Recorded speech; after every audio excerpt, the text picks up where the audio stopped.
What's up, traders? Today you're going to learn something super useful. I can guarantee it's going to increase your profitability in the coming months.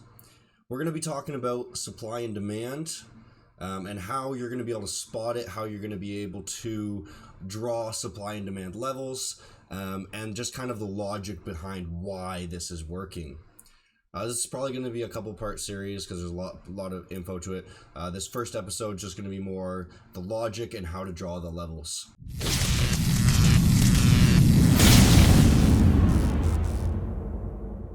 Now, I know a lot of you are new here. The channel's absolutely been blowing up. At least in my opinion, it's been blowing up from what it has recently.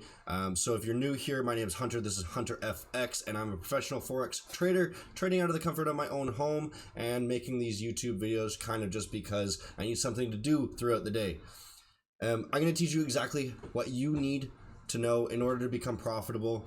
And then if you do like what I do have to show you, please join the Discord and join the community. It's been absolutely exploding, and I just wanted to make sure to say that please stop asking me where I think price is going to go 10 times a day. I'm going to have to put some sort of moderation or something into the chat room here because I want to help all of you, but I only have so much time. So now that we're kind of blowing up, I can't really do that as much anymore, and I do focus a little bit on some private stuff where I do teach people a little bit more in private, but that's completely unrelated. You can learn basically everything that you need to know just by watching these videos and by watching the live streams. And you don't really need to private message me in order to get more knowledge. That being said, if you are eager, I do offer rare lessons for people. Not everyone, and not everyone's going to want to do it, but that's there if you need it. All right, so diving into kind of just the logic here first, and if you haven't heard the cats yet, they've been meowing in the background because they want to get outside, so I will not edit those guys out. I'm not that much of a tryhard with the YouTube videos. I just would rather teach you guys the things that you need to know here. So the first question I have for you guys is kind of, what do each candlestick show you? You know, that's kind of a vague question, but each or any candlestick, you can kind of think about it for a second, pause the video and think, write in the comment section down below what you think the answer is going to be. And then I have another question after too that you can also write that in the comment section below. And basically each candle is showing you filled orders. So somebody has a limit order somewhere. In this case, it's at,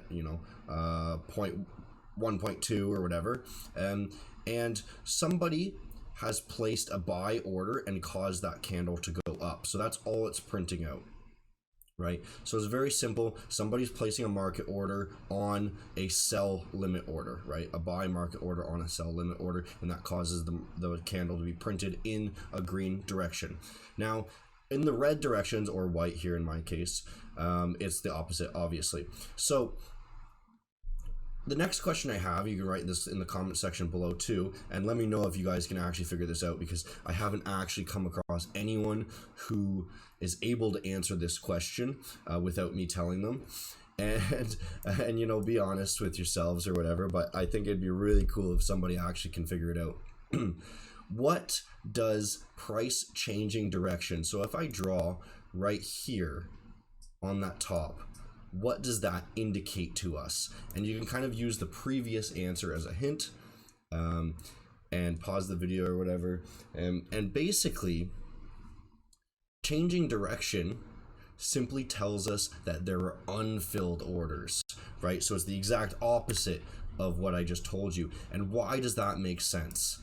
That makes sense because price is moving up, and everywhere and anywhere on the chart, we can assume that there are limit orders pending on both sides, both buys and both sells. So as it moves up, we see market orders filling the sell limit orders. Now we see price doesn't get above this point. Now obviously, what does that mean? Maybe it's not so obvious, but when you think about it logically, it means that there are too many sell limit orders and not enough buy market orders. So as a result, it gets slowed down, and then some of the sellers start to pick up. They say, okay, it's slowing, maybe I want to start market selling now, and the market sellers take over the power, and we start reversing back down. Same is said to be true when we reverse from, you know, a giant wick like this, in a sense, a lot of sells filling up the buy limits, and then it's stopped because there's a lot more buy limits. Maybe, well, it doesn't have to be a lot more, it could be just one, right? And then the next time it comes down, that's going to be a weaker level because there's fewer resting orders. And you can see the next time it breaks it a little bit lower, and then here a little bit lower, and you can see, and then it comes back up.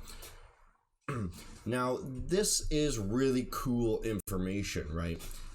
You know, you just kind of learn a different way to look at the graph. And this is kind of how I'm viewing the graph at all times. As a professional forex trader, I look at the graph as where are there resting orders, not, you know, where are the levels, not where's the price going, things like this. Well, where's the price going is obviously something I want to be looking at.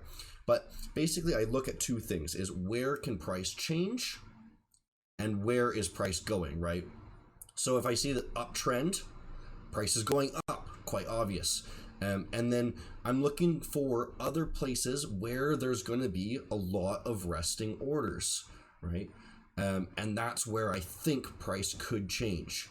So this is going to be the main logic behind a lot of strategies that you're going to hear me talk about. And I actually have a couple strategies posted already, and there will be more coming. So make sure you hit the subscribe button. I'll be posting even better strategies than the two that I have posted so far.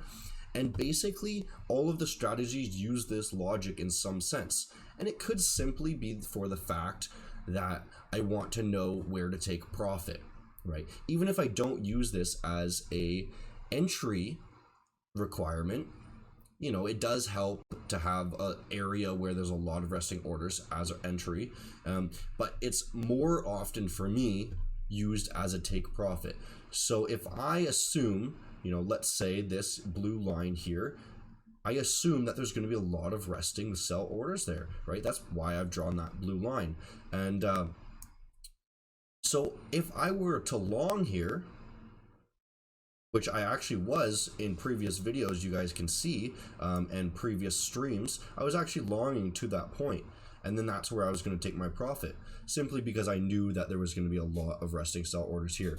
Now then, let's dive into how we actually drawing supply and demand zones. Just wanted to remind you guys that since I am the most woke and alpha forex trader on YouTube, who is also incredibly handsome and humble, may I add, please hit that like button because this is absolutely for free and you will find a lot of value out of it. All right, so let's just kind of look at the most obvious ways to draw supply and demand zones. And I'm going to kind of maybe go to something a little bit more cool. So I've actually drawn a couple already on this chart. We can look at this as Euro USD right now, and if you're watching this you know, soon, then you can probably check these out for yourself. And the most easy way to notice these at first is look for these massive drops or massive rallies where price does not come back to. And that I've noticed, I've marked out that it's untested supply. I've spelt supply wrong because I don't know how to spell, but that is not important in the trading world. I only need to be able to type in the right numbers and not the right letters in order to make a trade. So that's okay. I don't need to have graduated any school, even though I have. Looking at this drop here, the most simple way I can explain this to you is we're going to look at the very last green candle before the dump. So this is the move that brought us to the high before the dump.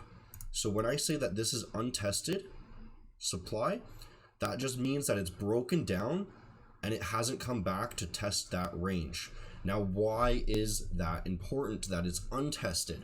Well, we've just kind of talked about this in that the fact that there's going to be resting orders here. So that the fact that it was ranging here and there was a lot of buying, a lot of selling, a lot of buying, a lot of selling, and then it just shot out. We know that there's a lot of resting sell orders that didn't get filled there, all within this range, because there was consolidation. So there was a lot of trading happening at that point, and then it left. So a lot of resting orders still are here. We can also assume that there's a lot of resting orders just above here because that was the top of the range. But that's not what we're talking about. That's liquidity. We're talking about supply. So you would draw the supply zone from the bottom of the last green candle to the very top of the top, so the top of the wick. And the opposite can be said for a demand zone, something like this. So this is one move, in my opinion, because if I zoomed out to a larger time frame, I would see that as one candle. So let's look at the 4 hour, and it kind of proves my point.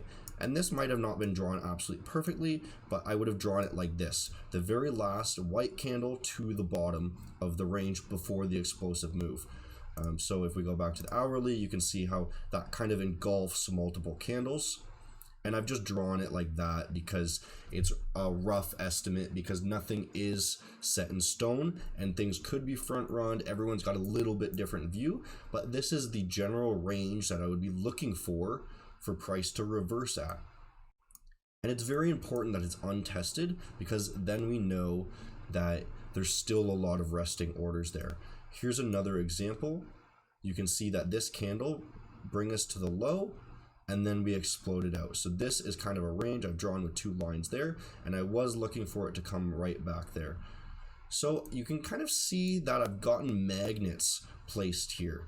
And that's because price loves to come back to these untested levels, because all of these people still up here, they're waiting because they wanted to get short there.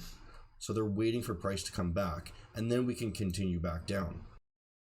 So a really quick side point here: when you see something like this is clearly over here an untested supply zone, and we've come up very close to it. So I've marked that out as liquidity. Why? Because I know that there's a lot of stop orders here. There's a little bit unrelated, but it's very useful. So when you see something like this where it's almost touched the supply zone, I'm even more eager to get in on that level, because I know that these people are going to get stopped out, and it's going to come up like this, stop them out, and then wick right back down after it touches this zone, because there's still a lot of people waiting to get short, and that's those big players. Now, how do we really use this? I can talk more about that in another video, but I don't generally place just resting orders on these. Why? Because there could easily be more supply above the range, and it could just wick us out. If I had placed a short here, let me just place a short here with the stop right there. A lot of people love to trade supply and demand like this, and then, you know, target whatever. But very likely when I used to trade this way, it would just stop me out and then go. So more, you would want to watch the range, see how it reacts on it, and then determine your bias based off of that.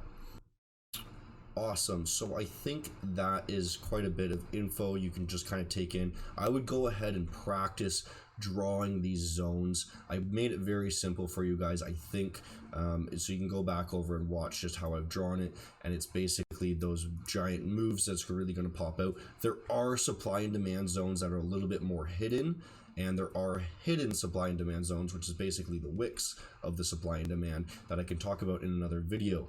One last thing, guys, please make sure you join the Discord so that you can see when I go live on stream. I stream every Monday to Friday-ish, and I'm posting in the Discord right before, and I do not have those videos on my channel to be posted. I think that they're actually on a playlist, so you can find them on my channel if you do want to watch them, but if you want to watch them live, make sure you're in the Discord, or you have that bell notification hit.